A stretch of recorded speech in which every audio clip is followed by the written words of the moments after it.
Oui. Alors bonjour à toutes et tous.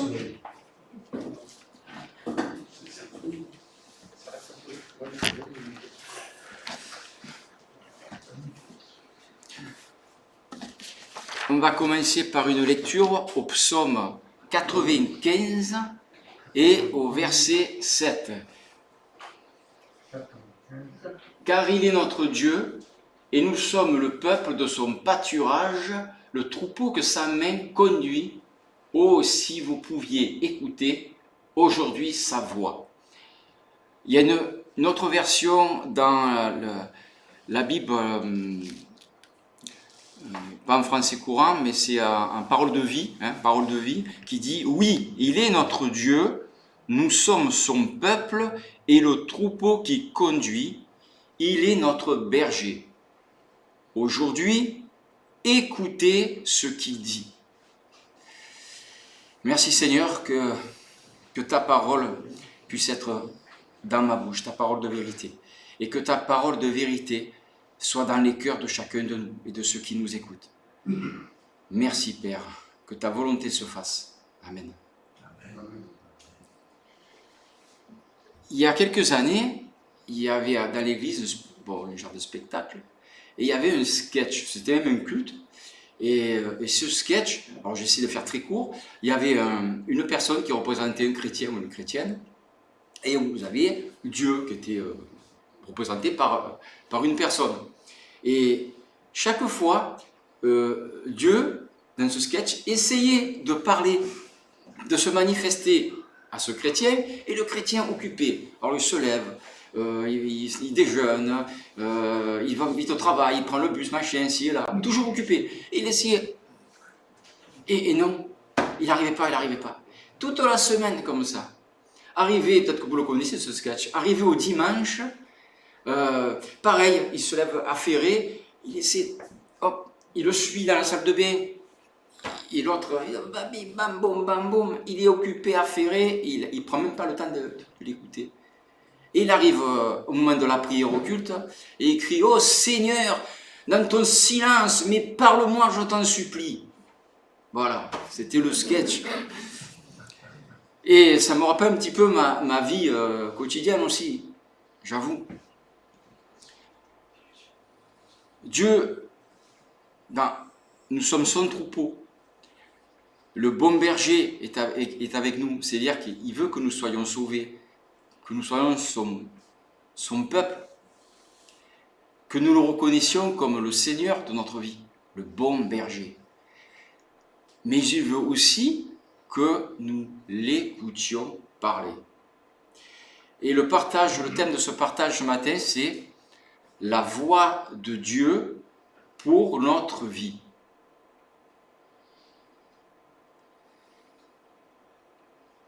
D'abord, il y a la voix de Dieu que nous devons rechercher par notre foi, la foi personnelle. Il y a la voix de Dieu que nous devons discerner.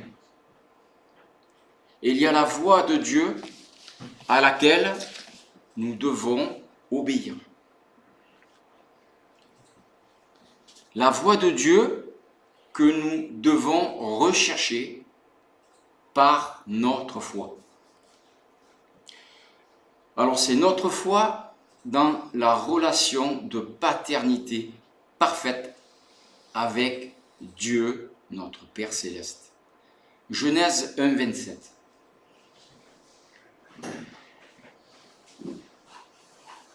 Genèse 1, 27. Dieu nous a créés. Dieu, il dit, créa l'homme à son image, il le créera à l'image de Dieu. Il créa l'homme et la femme. Par là, on voit que dans Dieu, il y a la masculinité, c'est ça le terme, et féminité. Je fais juste une parenthèse. Il ne s'agit pas d'un patriarche hautain, autoritaire, mais il est le père des hommes, des femmes, qui sont pendant des générations, qui ont, je pense, eu des souffrances par l'incompréhension de l'homme, mais aussi le père des enfants, des jeunes. Et je ferme la parenthèse. Cette paternité, effectivement, quand je dis à l'image, c'est-à-dire que nous sommes aussi des êtres humains où on a un père et une mère. Et cette paternité charnelle sur terre est loin d'être parfaite, voire inexistante, et parfois déréglée. Il y a des choses graves qui se passent dans les familles. Mais là, la paternité de Dieu, elle est parfaite. Et il veut que nous la redécouvrions telle qu'elle est, que nous renouons notre relation de famille en Jésus-Christ. 1 Pierre, au chapitre 1, au verset 3, « Béni soit Dieu, le Père de notre Seigneur Jésus-Christ, conformément à sa grande bonté, il nous a fait naître de nouveau à travers la résurrection de Jésus-Christ pour une espérance vivante. » La foi dans cette relation parfaite du Père, mais aussi la foi pour croire que Dieu peut et aime communiquer avec nous, en tout cas avec ses enfants. C'est déjà croire à la toute-puissance de Dieu qui transforme nos vies. C'est-à-dire lâcher notre moi, nos questions. C'est que des fois on est plus ou moins formaté. On a des cases, vous savez, on remplit des cases. Et puis il y en a, ils sont très légalistes, ils aiment ça, les cases. Mais c'est pas comme ça que ça marche. Dieu peut et veut nous adresser personnellement. Tout à l'heure, Yves a cité le verset d'Ésaïe. Je trouve que c'est fantastique. C'était Ésaïe 43, je ne sais plus. Il disait, nous avons une valeur pour lui. C'est ça qu'il faut voir. Psaume 50, et le verset 7, il dit, écoute mon peuple et je parlerai, Israël, et je t'avertirai, je suis Dieu, ton Dieu. Il est notre Dieu personnellement. Alors effectivement, je me posais quelques questions, j'ai dit, mais même les gens, ou même nous, en tant que chrétiens, comment on peut être dans cette situation de foi, parce que quand on lit la Bible, c'est à l'Antiquité, et alors les incroyants, je peux croire qu'ils ne croyaient pas, quelque part. Et nous, comment on peut rentrer là-dedans? Et puis, intérieurement, j'ai eu une petite réponse, et il me dit, mais, petite voix qui me dit, mais même au temps de Jésus l'Antiquité, l'incrédulité était autre que présente. Donc ce n'est pas une histoire de temps, de siècle, Jésus aujourd'hui est là et il parle encore. Il y a aussi la foi pour rechercher, privilégier et entretenir notre intimité avec Dieu. C'est donner, prendre du temps bien sûr, chaque journée. Pas dans un contexte religieux de sortir des phrases, etc. C'est penser, c'est les pensées du cœur, les prières du cœur. Alors effectivement, j'avoue que des fois, j'étais dans mon lit, je voulais passer un moment avec Dieu, et puis boum, je me suis endormi. C'est vrai qu'on on peut être déconcentré par l'environnement, par nos activités, on est de chair. Mais il faut persévérer. Et se discipliner, c'est une décision pour réussir notre relation d'enfant à père. J'écoutais dernièrement une vidéo, il y a un homme d'affaires très célèbre. Le journaliste il dit, mais pourquoi vous réussissez? Parce que vous avez quand même la volonté. Non. Oui, mais c'est pas que. Mais il dit, oui, mais quand même, vous avez un secret pour la réussite. Alors il dit, oui, écoutez-moi. Il y a trois choses. Il y a je voudrais, je veux, et je veux absolument. La réussite, c'est je veux absolument. Est-ce qu'on veut vraiment notre relation avec Dieu? Il faut savoir quand même que Dieu ne forcera jamais personne, il ne s'imposera jamais dans notre vie, jamais dans ta vie. Est-ce que tu veux laisser sa seigneurie, la seigneurie de Dieu, son autorité dans notre vie, dans ta vie, malgré nos émotions qui rentreront certainement en conflit avec le Saint-Esprit en nous? Après la voix de Dieu, par la recherche de notre foi, il y a la voix de Dieu que nous devons discerner. J'ai bien dit le mot devoir.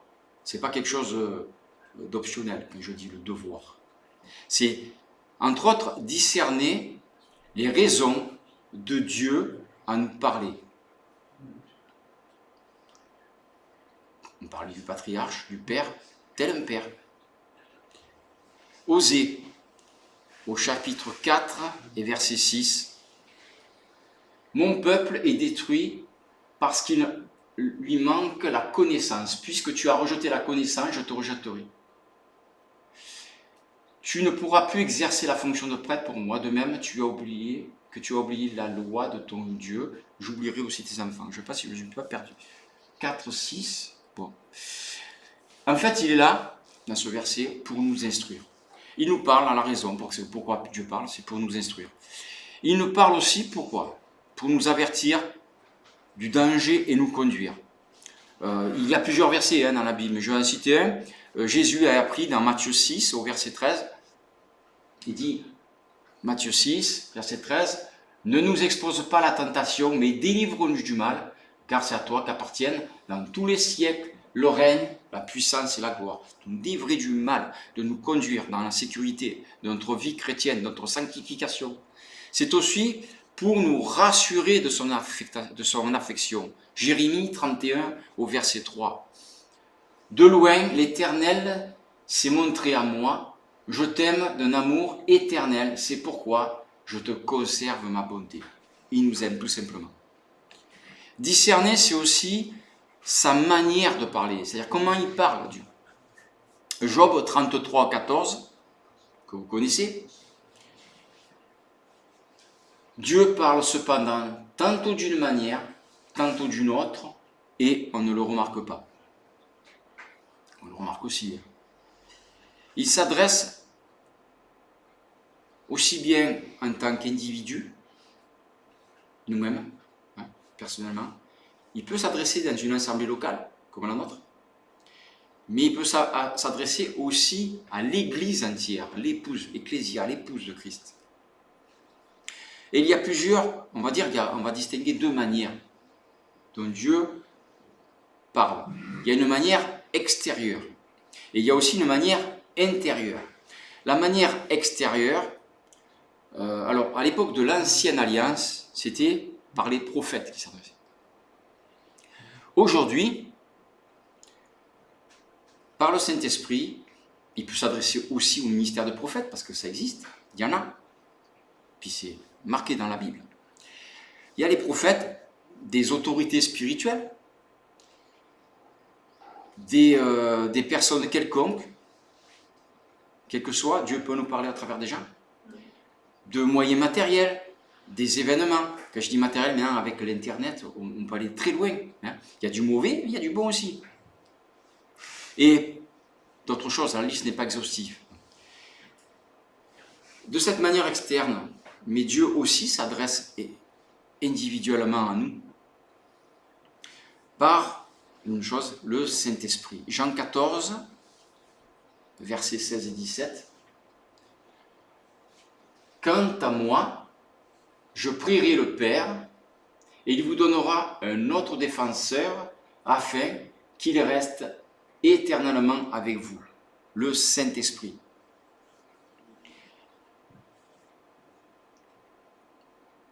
Et lorsque le Saint-Esprit s'adresse à nous, c'est pas évident de le reconnaître, mais cette accoutumance, on comprend qu'il peut s'adresser par une voix intérieure. Même audible, des fois on peut l'entendre.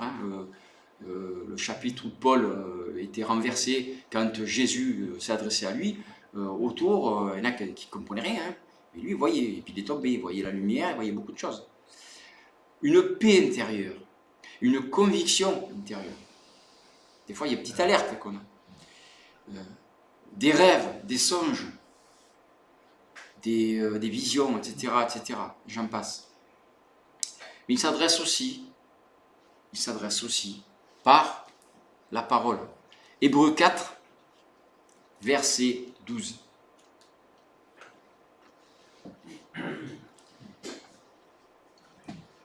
En effet, La parole de Dieu est vivante et efficace, plus tranchante que toute épée à deux tranchants, pénétrante jusqu'à séparer âme et esprit, jointure et moelle. Elle juge les sentiments et les pensées du cœur.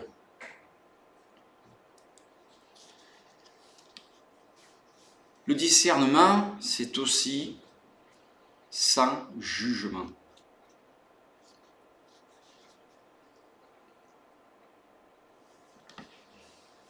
Tout à l'heure, je parlais de cases, surtout les légalistes.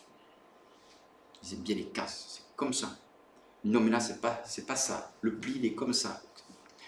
Je suis désolé, je n'ai jamais vu ça dans la Bible. Peut-être on me l'a enseigné aussi comme ça, mais c'était incohérent. Parce que une chose que moi, en tout cas, j'ai vue, c'est que Dieu parle comme il veut, quand il veut, avec les moyens qu'il veut. Et nous n'avons pas à juger qui que ce soit. J'ai lu encore hier, je crois que c'était dans Matthieu 7, ne jugez pas afin de ne pas être jugé.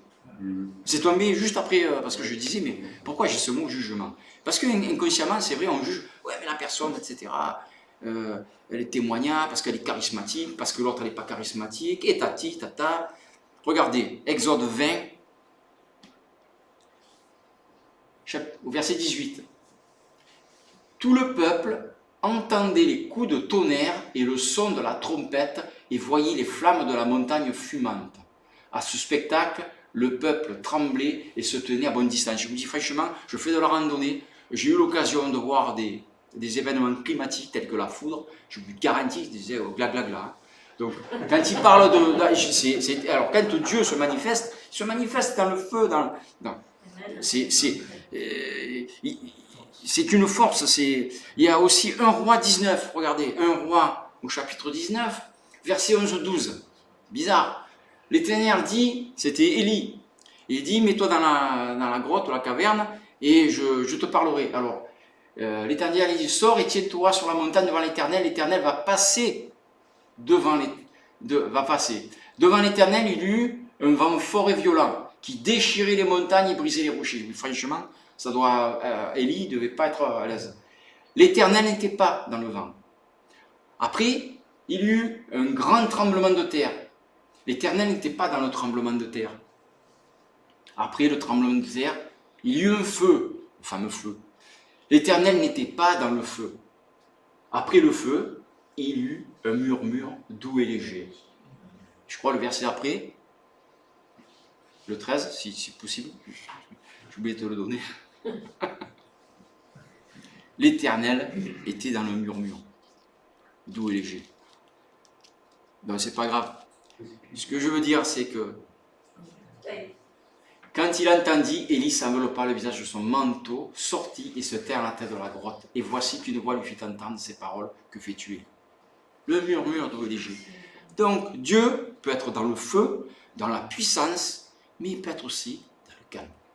Et pour une même chose, il va parler dans le feu, pour une même chose, après il va parler, il va répéter dans le calme, ou inverse. Donc il n'y a pas à juger des gens parce qu'ils sont plus charismatiques, et même eux, ils n'ont pas à juger les autres qui ne sont pas. Il faut prendre ce que Dieu dit de la manière, dans la sagesse. Dans la sagesse. Nous devons juste faire preuve de sagesse. Parce que le discernement, là. La voix de Dieu dans le discernement, mais aussi il y a la voix de Dieu à laquelle nous devons obéir.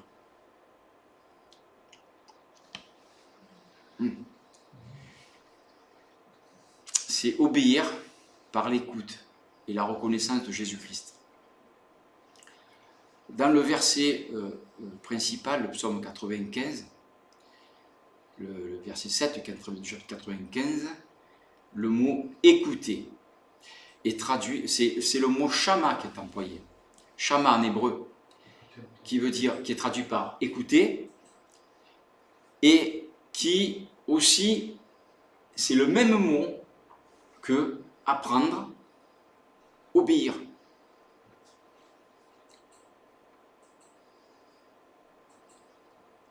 Cela veut dire que Dieu nous rend capables d'entendre, d'obéir et de reconnaître sa voix. Un verset, Jean au chapitre 10, que vous connaissez.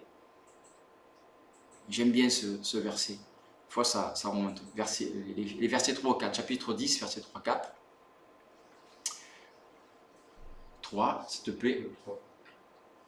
Le gardien, c'est-à-dire Jésus, lui ouvre les brebis et les brebis écoutent sa voix.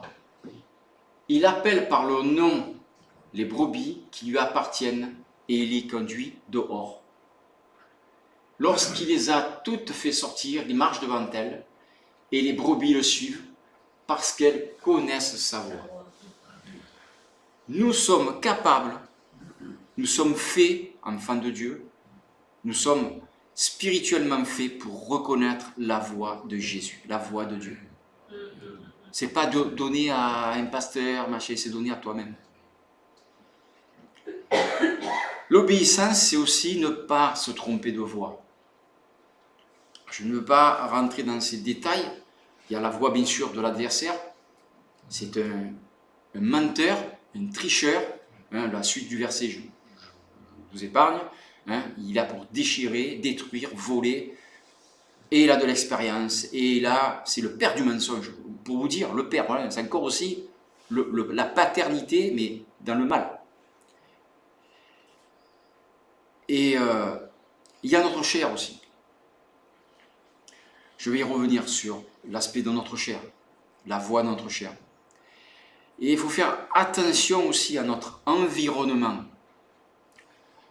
Dieu sait que nous avons des occupations, des soucis, des objectifs, des projets. D'abord, il nous les met à cœur. Il sait que dans notre monde, rien n'est facile. La facilité, elle n'est pas. Oui, on a des moments où la mer est calme, ça va tout seul. Il y a des moments, il y a un petit peu des houles, des tempêtes. Là, aujourd'hui, il y a du vent. C'est en mer, ça boulegue, hein, comme on dit à Marseille.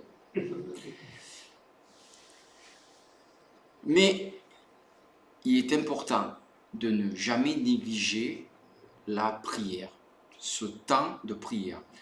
Pas la prière de récitation, la prière du cœur.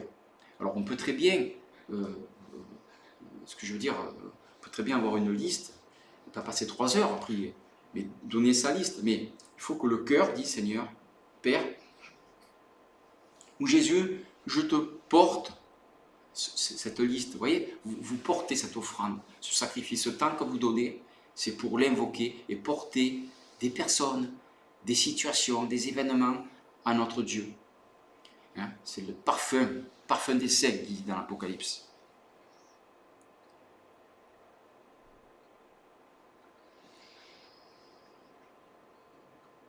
Attention aussi à nos émotions par rapport à cette voix de Dieu, de ne pas se tromper de voix. Parce que notre oreille, elle peut être endommagée par des erreurs d'écoute. Il y a quelques années, je ne dirais pas de nom, mais il y avait un chrétien qui était, je ne sais pas quel âge il avait, peut-être 70, 65, 70 ans à l'époque. Et ça a été une histoire un petit peu dramatique. Il s'était amouraché d'une jeune fille, très jeune en fait, je ne sais plus combien, qu'elle devait avoir peut-être 25-30 ans. Et il avait cru, alors il a tout lâché, tout vendu pour partir dans un autre pays, pour la suivre. Il nous disait des versets bibliques, Dieu l'avait parlé, franchement on essaie, mais c'est pas possible. T'as 70 ans, elle a 25, 30 ans, il y a des trucs qui ne vont pas. Et il n'entendait rien. Et presque il nous mettait les doutes, parce qu'il nous disait, voilà, ce qui s'est passé, voilà, j'ai reçu ça de Dieu, voilà. Mais il n'écoutait pas. Il écoutait lui. Et hélas, ça, je crois que ça a duré 1 an ou 2, cette histoire. Et là, il y a eu le poteau rose, on va dire, où cette personne, qui était apparemment chrétienne ou fille de chrétienne, je crois, était là, elle a trompé, était là que pour la finance, elle n'avait rien à faire de lui, et il est retombé vraiment dans la réalité de Dieu. Que oui, il s'était trompé. Et ça peut marquer ça, vous voyez. On croit que Dieu nous a parlé, alors que c'était nos émotions. On peut avoir une déception, et après, une crise d'incrédulité. Il n'y a pas de honte à s'être trompé. Et il n'y a qu'une chose qu'il faut savoir, c'est qu'un seul peut nous reconstruire, c'est Jésus-Christ. Nous restaurer. Cette obéissance, c'est aussi par l'aide du Saint-Esprit. Romains 12, au verset 2. Ne vous conformez pas au monde actuel, mais soyez transformés par le renouvellement de l'intelligence, afin de discerner quelle est la volonté de Dieu, ce qui est bon, agréable et parfait. Nous avons reçu le Consolateur, le Saint-Esprit. Il est en nous. Nous sommes le temple, dit là la Bible, le temple du Saint-Esprit. Et nous devons ce choix de laisser grandir en nous le Saint-Esprit. Et il n'y a que lui qui améliorera notre réception à la voix de Dieu. Vous savez, il y a des émetteurs et des récepteurs. Il faut chercher une station radio. Des fois, il y en a 2 à la fois, 3 à la fois. Non, il faut trouver la bonne fréquence.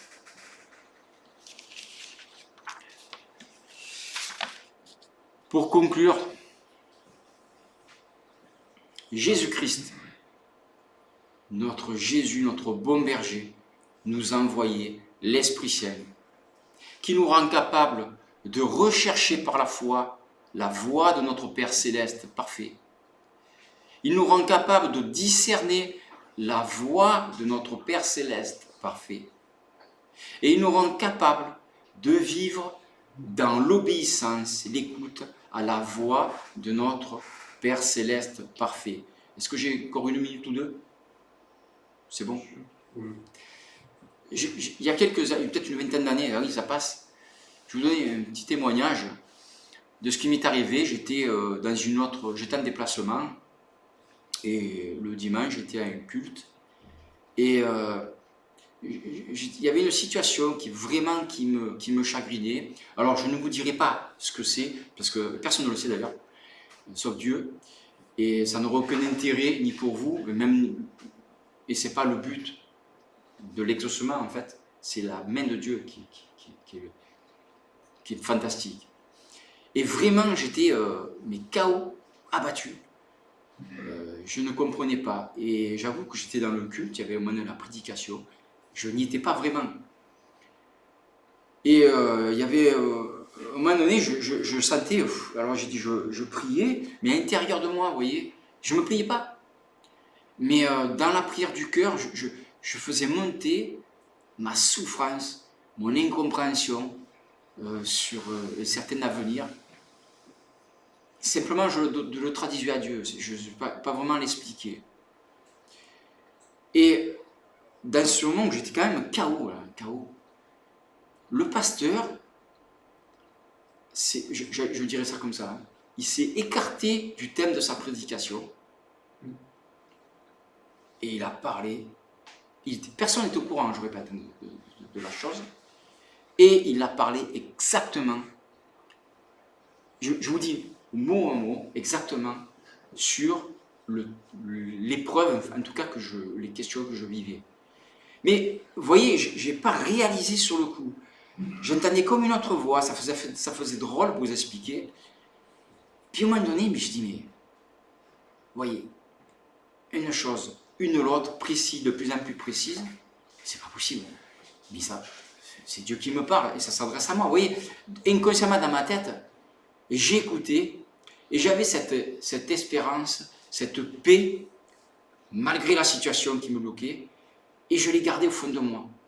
Et puis je me souviens, le pasteur a repris sa prédication, mais qui ne semblait rien avoir du tout avec ce qu'il me disait. Personne n'a rien remarqué. Et c'est pas tout. Je l'ai gardé, ça. Et j'avais ces doutes. Et quand j'avais ces doutes, je disais, c'est pas possible. J'ai dit non, pourtant, ce que j'ai vécu ce matin-là à l'église, c'est encore mémorable, plus de 20 ans, je me souviens encore. J'ai dit, je veux le garder. Enfin, inconsciemment, j'ai dit non, je veux le garder. Je zappais vous savez, les pensées qui venaient. Non, ma mauvaise pensée, je voulais pas. Je faisais fi de tout ça. Et puis les jours ont passé. Et puis au moment donné, il y avait des moments où je repensais à ça avec un doute. Un soir, j'étais chez moi. Puis non, je disais non. Et puis le téléphone a sonné. Quelqu'un de ma famille m'a confirmé ce qui m'avait été révélé le dimanche. Et tenez-vous bien, j'ai raccroché, ça m'a semblé mais inouï, et pourtant, je doutais. Et non, vous voyez, c'est une lutte, et on a cette lutte des fois. Quelques semaines après, j'étais en présence de ma famille. Le résultat de ce que j'avais entendu a été confirmé. C'était impossible, personne ne le sait. Il faut s'accrocher à cette voix de Dieu. On sera toujours dérangé. Personne n'est au-dessus des autres. Personne. Et je vais terminer en disant qu'on ne peut vivre une vie chrétienne épanouie au milieu du monde, de notre époque, de notre monde, sans entendre la voix de Dieu. Alors soyez bénis. En préparant ce partage, j'ai été vraiment béni et j'ai tout à apprendre de ce que je viens de dire aujourd'hui, tout à entretenir.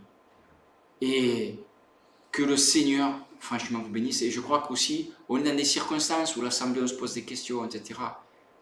Dieu veut nous parler. C'est pas moi qui le dis, c'est lui, c'est sa parole. Alors soyez bénis. Amen. Amen.